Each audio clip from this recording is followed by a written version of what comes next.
안녕하세요. 저는 서울에서 초등학교에 다니는 딸을 키우면서 살고 있는 37세 여성입니다. 오늘 글을 올리는 이유는 3년 전에 제가 몸으로 겪은 끔찍한 경험을 여러분들에게 털어놓기 위해서예요. 요즘은 젠더 갈등이니 뭐니 해서 남자와 여자가 서로 앙숙이 되어서 싸우는 일을 심심찮게 볼 수 있는데요. 게다가 데이트 폭력 같은 문제로 여자들이 남자를 세상에 같이 살아가는 동반자가 아니라 적으로 생각하는 경우가 많다고 생각합니다. 하지만 무엇보다 여자의 가장 큰 적은 남자가 아니라 여자라는 사실을 결혼을 한 뒤에 저는 뼈저리게 느꼈어요. 바로 시어머니 때문입니다. 시어머니는 결혼 초부터 저를 집요하게 괴롭혀서 강박증과 심한 스트레스로 인한 정신적인 고통을 몇 년간 겪어야 했어요. 제가 당한 정신적인 고통은 기혼 여성들이 흔히 말하는 고부 갈등이 아니에요. 시어머니를 통해서 인간의 마음속에 숨어 있는 악마 같은 잔인한 본성을 똑똑히 목격했습니다. 그때를 생각하면 지금도 피가 거꾸로 솟구치는 느낌이 들지만 마음을 가라앉히고 차분하게 사연을 시작하겠습니다. 공무원인 아버지와 전업주부인 어머니를 둔 평범한 가정에서 자란 저는 대학을 졸업하고 들어간 직장에서 남편을 만나게 되었어요. 남편은 제 사수였고 다정하고 섬세한 성격의 그에게 저는 금방 호감을 느끼게 되었죠. 최지현 씨, 만나서 반가워요. 제가 한 달 동안 지현 씨에게 업무를 가르쳐 줄 담당자예요. 우리 잘 지내봐요. 네, 직장 생활은 처음이라 너무 떨려요. 잘 부탁드립니다. 걱정하지 말아요. 누구나 초보인 시절은 있으니까요. 저만 믿어요. 그는 제가 업무에 잘 적응하도록 세심하게 배려하면서 일을 가르쳐 주었어요. 덕분에 저는 3개월 만에 업무를 완전히 익히고 주어진 업무를 혼자서 척척 해내게 되었어요. 김 대리님 감사해요. 너무 잘 가르쳐 주셔서 이젠 업무에 자신감이 생겼어요. 그렇다면 다행이네요. 오늘 저녁에 시간 있으세요? 제가 저녁 쏠게요. 그렇다면 없는 시간도 만들어야죠. 저는 그동안의 배려에 대한 감사의 표시로 저녁을 샀고 그 뒤로 저희들은 가끔씩 같이 밥을 먹거나 커피를 마시면서 업무를 떠나서 사적인 대화도 하는 사이가 되었고 어느새 제 마음속에는 그에 대한 사랑의 감정이 피어올랐습니다. 몇 달 뒤에 그와 함께 창원에 있는 공장으로 출장을 가게 되었는데 그때 저는 그에게 완전히 빠지고 말았어요. 공장에 도착하자 50대 중반 정도로 보이는 작업반장이 저희들을 맞아주었어요. 그는 생산 현장에서 왕처럼 군림하고 있었고 누구나 그의 기분을 건드리지 않으려고 조심하는 게 눈에 보였어요. 거기에는 이유가 있었는데 작업반장이라는 직책은 보잘것없었지만 그는 공장에서 가장 오래된 직원이었어요. 공장을 처음 지을 때부터 지금까지 30년 넘게 일하고 있다고 했어요. 게다가 화가 나면 말보다는 주먹부터 휘두르는 다혈질의 괴팍한 성격 때문에 공장장도 그를 함부로 대하지 못할 정도였죠. 그렇지만 더러운 성질만 빼면 최고참답게 누구보다 공장 일을 잘 알고 있는 유능한 관리자였어요. 그런데 그는 같이 현장을 둘러보면서 수시로 여성을 비하하는 말을 서슴없이 했습니다. 아, 여자들은 말이야. 머리는 텅 비어있는 쓸모없는 동물들이야. 남자한테만 잘 보이면 편히 살 수 있으니 얼마나 좋아. 그는 지독한 남성 우월주의자였고 여성인 제 앞에서도 이런 모욕적인 말을 주저없이 했어요. 남자를 주인처럼 받들고 섬길 줄 모르는 여자는 인간 취급을 해주면 안 돼. 저는 화가 나고 기분이 나빴지만 꾹 참고 있었어요. 그런데 업무 회의를 마치고 회식을 하는 자리에서 일이 터지고 말았어요. 술에 취한 작업반장이 저를 보면서 해벌쭉 웃더니 술을 따르라고 하는 겁니다. 어이 최양, 이리 와서 술이나 한잔 따라봐. 누가 뭐라고 해도 술은 여자가 따라줘야지. 안 그래? 반장님, 여직원에게 이런 모욕적이고 무례한 행동을 하는 건 성추행이란 거 아세요? 저는 기분이 나빠서 이런 행동은 성추행에 해당한다고 경고를 하자 작업반장은 제게 화를 벌컥 내면서 참기 힘든 모욕적인 발언을 쏟아냈어요. 이 계집 주제에 어디 남자한테 눈을 똑바로 두고 대들어. 지금 해보자는 거야? 그는 테이블을 주먹으로 내리치면서 눈을 부릅뜨고 소리를 질렀어요. 그만하시죠. 더 이상은 못 참겠네요. 당장 지연 씨한테 사과하세요. 참고 있던 김대리가 자리에서 벌떡 일어나서 작업반장에게 정식으로 사과를 하라고 했어요. 작업반장은 놀라서 멍한 표정이 되었죠. 김대리, 왜 이러나? 같은 남자끼리 말이야. 당장 지연 씨한테 사과하세요. 안 그러면 본사 인사팀에 전락해서 징계 절차를 밟겠습니다. 김대리가 으름장을 놓자 작업반장은 바로 꼬리를 내리고 얌전해졌어요. 거칠고 아나무인격인 작업반장도 남자이고 본사 직원인 김대리에게 대들진 못했어요. 미안해요. 내가 술이 취해서 실수를 했네요. 기분 풀어요. 반장은 정식으로 제게 사과를 했고 사건은 마무리되었어요. 서울로 돌아온 뒤에 저는 김대리를 제 남자로 점찍어두게 되었어요. 하지만 문제가 있었습니다. 그에게는 이미 사귀는 여성이 있었던 거예요. 너 모르고 있었구나? 김대리 사귀는 여자가 따로 있어. 아마 연애한 지 1년도 넘었지.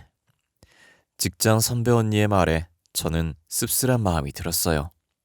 어쩐지 성격 좋고 외모 받쳐주는 남자가 애인이 없다면 오히려 그게 이상한 거죠. 김대리에게 애인이 있다는 걸 알게 된 저는 그를 마음속에서 지웠는데 얼마 후에 선배 언니가 뜻밖의 말을 해주었어요. 지연아, 빅뉴스야. 김대리 말이야. 애인한테 배신당하고 차였대. 네? 그게 정말이에요?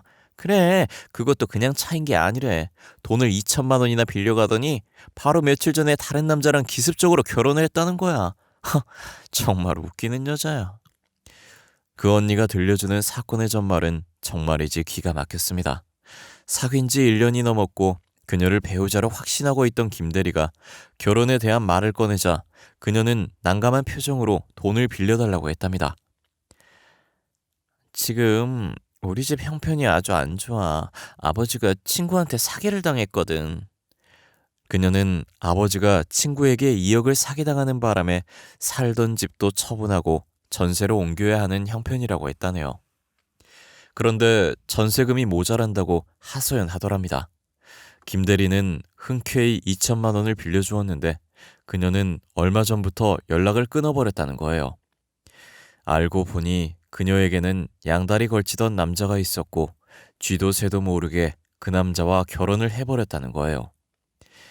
애인에게 배신을 당한 김대리는 장기 휴가를 내고 회사에 출근을 하지 않았어요. 보름이 지나서 휴가를 마치고 회사로 돌아온 그는 세상 다 산 사람처럼 침울한 표정이었죠. 저는 그를 따뜻하게 위로해 주었는데 몇 달 뒤에 그가 먼저 제게 고백을 했어요. 시련의 아픔은 새로운 사랑으로 극복하는 법이라고 하더라고요. 지연 씨와 새로운 인연을 시작하도록 허락해 주세요. 그의 진지한 고백은 전기에 감전이 된 것처럼 짜릿한 느낌을 주었습니다. 저희들은 5개월 정도 사내 커플로 연애를 했어요. 다행히 저희 회사는 사내 연애를 금지하지 않았기에 동료들은 저희들이 잘 어울리는 한 쌍이라고 하면서 축하해 주었어요. 저희들은 결혼을 약속하게 되었고 떨리는 마음으로 첫인사를 드리러 시댁에 갔습니다.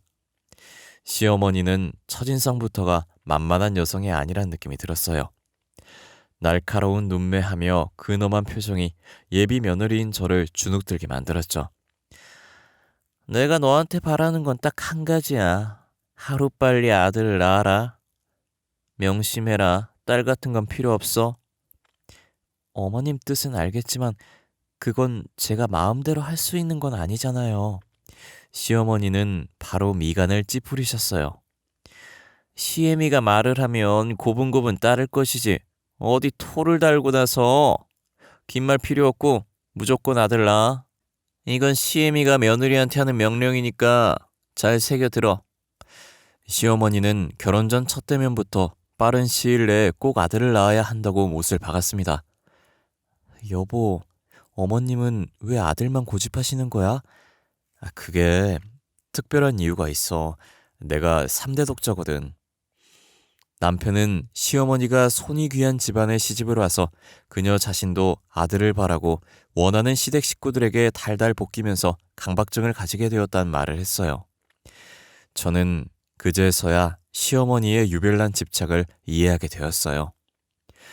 결혼을 하자 시어머니의 압력은 날이 갈수록 심해졌습니다.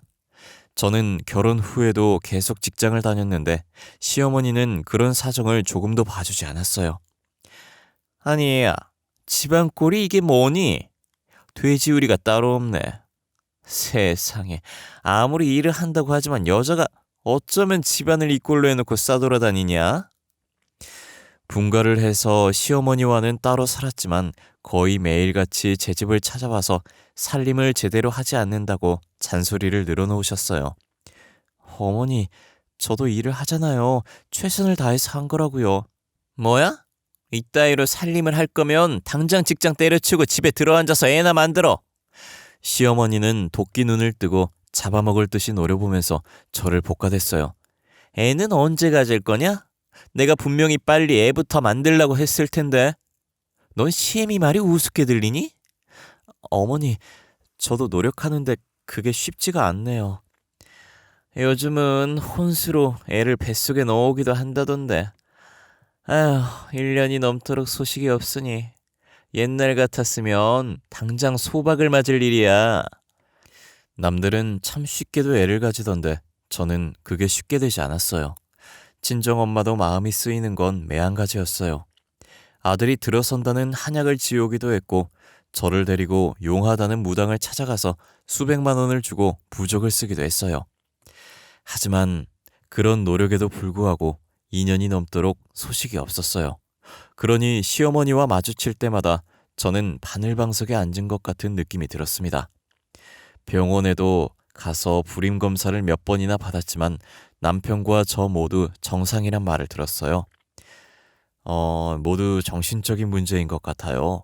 조급하게 생각하지 마시고 천천히 여유를 가지세요. 그러면 곧 좋은 소식이 있을 겁니다. 시어머니의 구박은 점점 더 심해졌어요.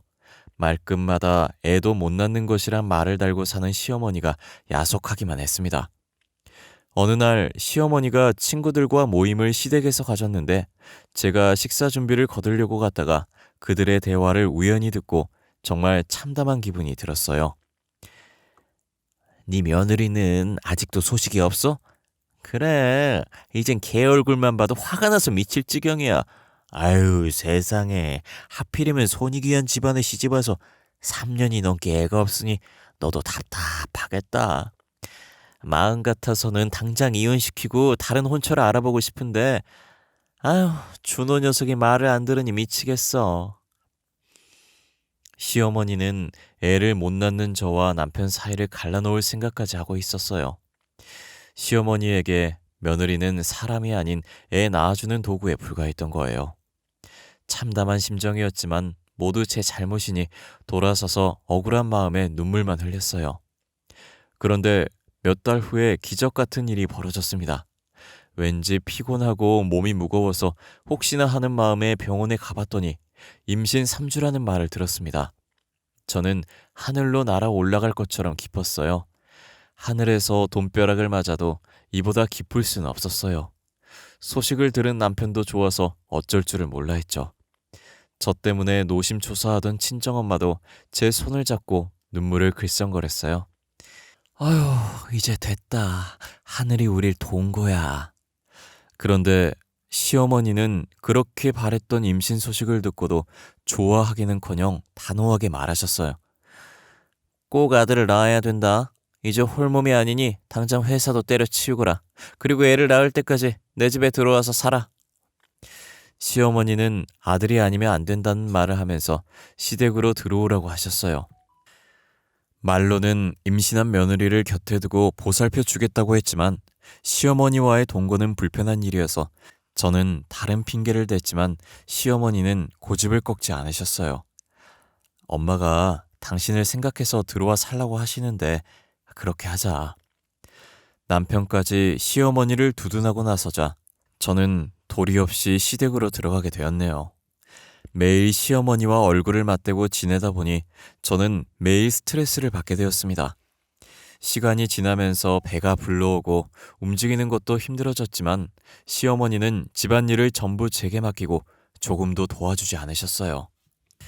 저는 힘들고 지쳐서 쉬고 싶어도 시어머니의 따가운 눈초리가 등 뒤에서 느껴져서 편히 앉지도 눕지도 못하고 지냈습니다. 딸은 안 되니 꼭 아들을 낳아야 한다는 시어머니의 정신적인 압박까지 더해져서 밤에는 걱정이 되어서 잠도 제대로 못 자고 악몽에 시달리기도 했어요. 그러다 갑자기 배가 너무 아파서 견딜 수가 없었어요. 아랫배를 송곳으로 마구 찌르는 것 같은 아찔한 통증을 느끼면서 몸을 덜덜 떨다가 그대로 의식을 잃고 말았습니다. 정신을 차리자 병원에 누워 있었고 남편이 침통한 표정으로 저를 쳐다보고 있었어요. 여보, 우리 애는 어떻게 됐어? 괜찮은 거지? 제 머릿속에는 가장 먼저 뱃속에 든 애가 걱정되었어요. 그런데 남편은 애가 유산되었다는 청천벽력 같은 말을 했습니다. 저는 머릿속이 어두워지면서 다시 의식을 잃을 뻔했습니다. 여보, 괜찮아. 애는 다시 만들면 돼. 남편은 어떻게든 저를 위로해 보려고 했지만 저는 세상을 전부 잃은 것 같은 허탈감에 살아갈 기운조차 없어졌어요. 그래도 친정엄마가 날마다 찾아와서 제게 용기를 줘서 겨우 몸을 추스르고 병원을 나와서 시댁으로 갔습니다. 그런데 시어머니는 저를 쳐다보지도 않으셨어요. 제가 인사를 해도 먼 산만 바라보았고 제가 말을 걸어도 대답도 하지 않았어요. 그때부터 시어머니와 저는 말 한마디 섞지 않고 지내게 되었죠. 시어머니는 저를 아예 투명인간 취급을 했어요. 유산을 한 것도 서러운데 시어머니의 차가운 태도는 저를 더 힘들게 만들었어요. 이렇게 지내다가는 병이 나서 죽을 것만 같았어요. 병원에서 진료를 한 의사는 모두 정신적인 것이니 마음을 편하게 가지라는 말만 했어요. 말은 쉽지만 제 입장에서는 하루하루가 지옥에 던져진 것처럼 고통스러운 날들이었습니다. 더는 참기 힘들어진 저는 남편을 설득했어요. 시어머니의 압박에서 벗어나게 해달라고 애원을 했던 거죠. 여보, 우리 다시 분가하자. 어머님하고 같이 살다가는 숨이 막혀 죽을 것 같아. 사람 살리는 셈치고 당신이 나서줘. 남편은 처음에는 제 말을 귀담아 듣지 않다가 끈질기게 설득하자 시어머니에게 다시 분가를 시켜달라고 매달렸어요. 물론 시어머니가 순순히 허락해주지 않았지만 남편이 끈질기게 매달린 끝에 저는 시어머니에게서 풀려날 수 있었습니다. 시어머니와 떨어져 사는 게 이렇게 편하고 좋다는 걸 전에는 몰랐어요. 그리고 마음이 편안해지니까 의외로 금세 애가 들었었어요. 시어머니는 또 시댁으로 들어오라고 하셨지만 절대 그럴 수는 없어서 친정엄마에게 도와달라고 사정을 했어요. 친정엄마는 시어머니를 만나서 간곡하게 부탁을 했습니다. 부족하고 모자란 지연이를 딸처럼 보살펴 주신 은혜 정말 감사드립니다. 그런데 사돈도 시집살이 해보셔서 아시겠지만 며느리에게 시어머니는 여간 쉽지가 않아요. 그러니 애를 낳을 때까지만 제게 맡겨주세요. 부탁드립니다. 딸 가진 죄인이란 말처럼 엄마는 한없이 낮은 자세로 간청을 했고 시어머니는 마지못해 저의 친정행을 허락해 주셨어요. 애를 낳을 때까지 친정에서 엄마와 같이 지낸 그 시간이 제게는 가장 행복했던 것 같아요. 아무튼 저는 무사히 출산을 했는데 아쉽게도 딸이었어요. 저는 아들을 원했던 시어머니가 떠올라 걱정이 되었지만 손녀를 데리고 시댁에 가자 시어머니는 저를 반겨주셨어요. 그래, 애썼다. 딸이면 어떠냐? 아들은 다음에 낳으면 되지. 너무나 의외였어요. 저는 시어머니의 차가운 냉대를 각오하고 있었는데 시어머니는 손수 미역국까지 끓여주면서 저를 다독여 주셨어요. 저는 시어머니의 아들 타령에서 이제야 풀려났다고 생각했는데 그것은 무서운 음모의 시작에 불과했습니다. 몇 달 뒤부터 남편의 행동이 이상해졌어요. 여러 가지 핑계를 대면서 집에 오는 시간이 점점 늦어졌고 전에는 없던 지방으로 며칠씩 출장을 가는 일이 잦아졌어요. 일 때문에 집을 비운다니 할 말이 없었죠. 당신 요즘 출장을 왜 이리 자주 가는 거야? 내가 외근이 많은 부서로 발령이 났어. 지방에 흩어져 있는 지사들을 관리하는 부서에서 한 달에도 몇 번씩 지방에 내려가야 한다니까. 그렇구나. 많이 힘들고 피곤하지. 힘들어도 별 수 있어. 당신하고 우리 딸 해주 생각하면서 참아야지. 고마워, 여보. 사랑해. 출장 때문에 남편이 집에 들어오는 날에 손을 꼽을 정도였어요. 그리고 시어머니의 행동도 이상해졌어요. 제게 너무 잘해주는 겁니다. 전에는 제 집에 오면 기숙사 사감처럼 날카로운 눈빛으로 집안을 샅샅이 살피면서 꼬투리를 잡아 잔소리를 하면서 몰아세웠는데 완전히 다른 사람이 되어버렸어요. 애 키우느라 힘든데 이제부터 집안일은 내가 들러서 해주마. 그러니 너는 아무 걱정하지 말고 애 키우는 데만 신경 써. 네? 아니에요. 애 핑계대면서 집안일을 어머님께 떠넘길 순 없죠. 저는 집안일을 거들 필요 없다고 말렸지만 시어머니는 매일같이 집으로 와서 팔을 걷어붙이고 빨래며 청소에 자질구레한 집안일을 모두 하셨어요. 처음에는 부담스러웠지만 시간이 지나면서 시어머니에게 집안일을 의지하게 되어버렸어요. 그런데 딸의 돌잔치를 며칠 앞둔 어느 날 저는 낯선 여자의 전화를 받았습니다. 저기 최지연 씨죠? 네, 그런데 누구시죠? 그건 만나서 말씀드릴게요. 내일 시간 좀 내주세요. 낯선 여자는 자기가 누군지 밝히지도 않고 다짜고짜 만나자고 했어요. 황당해진 저는 누군지 정체부터 밝히라고 말했죠. 저요? 당신 남편 동거녀예요. 됐나요? 뭐라고요? 그녀의 말은 충격 그 자체였어요. 정말 중요하게 할 말이 있어요. 지연 씨와 제 인생이 걸린 중대한 문제예요. 그러니까 꼭 시간 내주세요. 저는 뒤통수를 망치로 얻어맞은 것처럼 정신을 차릴 수가 없었고 뭔가에 홀린 듯이 남편의 동거녀라고 밝힌 여성을 만났어요. 전 당신 남편과 시어머니라는 인간에게 철저하게 이용당했어요. 그녀의 이름은 정효주라고 했어요. 그녀가 남편을 만난 건 제가 유산을 한 직후였어요. 결혼정보업체를 통해서 남편을 만나 교제를 하게 되었다고 합니다. 유부남 주제에 총각인 척 행세하면서 배우자를 소개받는 파렴치한 짓을 저지른 겁니다. 만난 지 얼마 지나지 않아서 남편은 동거를 시작하자고 했답니다. 그녀도 남편이 마음에 들어서 동거를 시작했고 바로 애가 생겼다고 했습니다. 애가 생기자 그녀는 혼인신고를 하자고 했지만 남편은 애를 낳은 다음에 해도 된다고 하면서 차일 피일 미뤘다고 해요. 그러다 딸을 낳자 남편과 시어머니의 태도도 확 달라졌다고 합니다. 내가 애를 가졌을 때는 간이며 쓸개까지 모두 빼줄 것처럼 굴더니 딸을 낳으니까 찬밥 신세가 되어서 버림받았어요. 살갑게 굴던 시어머니는 시베리아 벌판에서 부는 찬바람처럼 냉대를 하더니 그녀를 집에서 쫓아내버렸다고 합니다. 어느 날 부동산에서 중개인이 찾아와서 월세 계약이 끝났으니 당장 방을 빼달라고 하는 거예요. 시어머니와 그 인간은 제 전화를 받지도 않았어요. 동거를 시작할 때 시어머니가 방을 구해주었다고 해요. 그녀는 전세로 들어간 줄 알았는데 월세로 1년만 계약을 했다고 하네요. 그러다 아들을 못 낳자 보증금을 빼버린 거죠. 그러니 젖먹이 애가 딸린 처지에 방을 비워줘야 하는 비참한 일을 겪었다고 했습니다. 나중에 그 인간이 유부남이란 걸 알았어요. 어떻게 이런 짓을 할 수가 있죠? 제정신인 인간이라면 절대 이런 더러운 짓을 할 수가 없어요. 처음에는 억울하고 분해도 그냥 포기하려고 했는데 시어머니라는 인간이 또 다른 짓을 꾸미고 있는 걸 알고 도저히 그것들을 용서할 수가 없어요. 그녀는 제게 마지막 결정타를 날렸습니다. 남편 말이에요. 집에 잘 안 들어오죠? 네, 지사를 관리하는 부서로 옮겨서 출장을 자주 가요. 거짓말이에요. 그 인간 지금 딴 살림 차려서 살고 있어요. 다른 동거녀가 낳은 아들도 있다고요. 전 머릿속이 어두워지고 아득해지는 느낌을 받았습니다.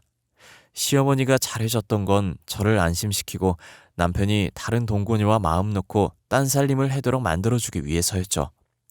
아무것도 몰랐던 저는 바보처럼 그 인간들의 장난질에 보기 좋게 놀아났던 겁니다. 제 생각에 모든 걸 꾸민 사람은 시어머니가 틀림없는 것 같았어요. 같은 여자이고 서러운 시집살이를 겪은 시어머니가 왜 이렇게 처참하고 모진 짓을 저와 그녀에게 저질렀는지 이해가 되지 않았고, 허탈해서 맥이 풀렸던 마음이 진정되자 가슴속에서 폭발 직전의 화산처럼 뜨거운 분노가 확 치밀어 올라왔어요. 내 인생을 마음대로 짓밟아버린 인간 쓰레기 같은 그것들에게 제가 받은 고통 전부 되돌려줄 거예요. 지연씨, 우리 힘을 합쳐서 그 인간들 아작을 내버리자고요. 좋아요. 그동안 시어머니한테 당한 수모와 구박을 생각하면 피가 끓을 지경이에요. 어떻게 할 작정이에요? 우선 동거를 하고 있는 곳이 어딘지 알아내야 해요. 그녀는 여러 차례 시어머니를 찾아갔지만 문전박대만 당했고 남편은 연락을 끊어버렸다고 했죠. 남편이 출장을 핑계로 동거녀에게 갈 거예요. 그 인간을 몰래 따라가면 그것들이 어디 사는지 알 수 있을 거예요. 제 말에 그녀도 고개를 끄덕였어요. 며칠 후에 남편은 일주일간 지방으로 출장을 갈 거라고 했어요. 저는 딸을 친정에 맡기고 남편의 뒤를 밟았습니다. 남편이 간 곳은 경기도였어요. 그는 주택가의 빌라 안으로 들어갔어요. 일주일 동안은 동거녀와 같이 지낼 거란 생각을 한 저는 서울로 돌아와서 그녀에게 연락을 했습니다. 그리고 시어머니에게는 며칠 동안 친정에 다녀오겠다고 한 다음에 남편의 첫 번째 동거녀였던 그녀와 같이 경기도로 내려갔습니다. 우선 저희들은 빌라가 잘 보이는 근처의 여관을 잡고 감시를 시작했어요. 남편과 동거녀가 빌라에서 나왔습니다. 아무것도 모르고 서로 딱 붙어서 히히덕거리는 두 년놈을 보니 속이 뒤집어지는 것 같았어요. 세상 행복한 표정으로 집에 들어가려는 그들의 앞에 저희들이 나타났습니다. 남편은 대번에 얼굴이 흑빛으로 변했고 동거녀는 영문을 몰라 어리둥절한 표정을 지었어요. 여보, 나는 안 된다고 했는데 엄마가 시키는 대로만 하면 집을 내 명의로 해주겠다고 해서 어쩔 수 없었어. 용서해줘. 고작 집 때문에 이런 더러운 짓을 저질러? 저는 악에 받쳐서 소리를 질렀고 그 인간들을 앞세우고 집으로 들어갔습니다. 집안에는 시어머니가 동거녀의 아들을 안고 있었어요. 시어머니는 저희들을 보고도 태연한 표정이었어요. 아들도 못 낳는 것들이 어디 와서 함부로 행패를 부려? 당장 나가! 옆에 있던 동거녀도 맞장구를 쳤어요. 맞아요. 시어머니한테 고개 빳빳하게 쳐들고 대드는 저런 것들은 당장 쫓아내야 돼요. 뚜껑이 완전히 열려버린 저는 내연녀에게 달려들었고 동거녀는 시어머니에게 달려가서 머리채를 잡았습니다. 남편은 적당한 선에서 좋게 합의를 하자고 애원을 했지만 저희 둘은 남편과 시어머니를 상대로 위자료 소송을 해서 정신적인 피해에 대한 보상까지 포함해서 꽤나 많은 위자료를 받아냈어요. 그 바람에 남편은 알거지가 되어 쪽박을 차게 되었죠. 아들을 낳으려고 불륜을 저질렀다는 소문이 퍼지면서 남편은 얼굴을 들고 회사를 다닐 수 없게 되어 그만둬야 했다고 하네요. 저는 남편과 동거를 하면서 아들을 낳은 동거녀를 상대로도 상간녀 소송을 걸었습니다. 남편이 유부남이란 걸 알고 있었지만 아들만 낳아주면 한 재산 떼주겠다는 시어머니의 말에 넘어가서 동거를 했다고 울면서 매달렸어요. 앞으로 혼자 애 키우면서 살아야 하는 제 처지를 봐서라도 소송은 하지 말아주세요. 제발 부탁드려요. 마음 같아서는 끝까지 소송을 해서 위자료를 받아내고 싶었지만 저도 이제부터 혼자 딸을 키워야 하는 입장이라 그녀의 딱한 처지를 생각해서 소송을 취하했습니다. 제 주위에도 결혼 후에 고부 갈등으로 힘들어하는 친구들이 제법 있어요. 저는 그녀들이 늘어놓는 푸념 섞인 하소연을 들을 때면 제 시어머니에 대해 말해줍니다. 그러면 친구들은 한결같이 자기가 얼마나 편안하고 좋은 시어머니와 같이 살고 있는지 새삼 느끼게 된다고 해요. 아마 여러분들 중에도 기혼 여성분들이 계실 겁니다. 그리고 시댁과의 갈등을 겪고 있는 분들도 계시겠죠. 아무리 못된 시댁 식구들이라도 제 시어머니처럼 이기적이고 악독한 인간은 분명히 아닐 거라고 생각해요. 시댁과의 갈등이 생기면 피하지 말고 서로를 이해하면서 머리를 맞대면 분명히 해결책이 보일 거라고 믿어요. 여러분들의 앞날에 늘 행운이 함께하기를 기원하겠습니다. 감사합니다.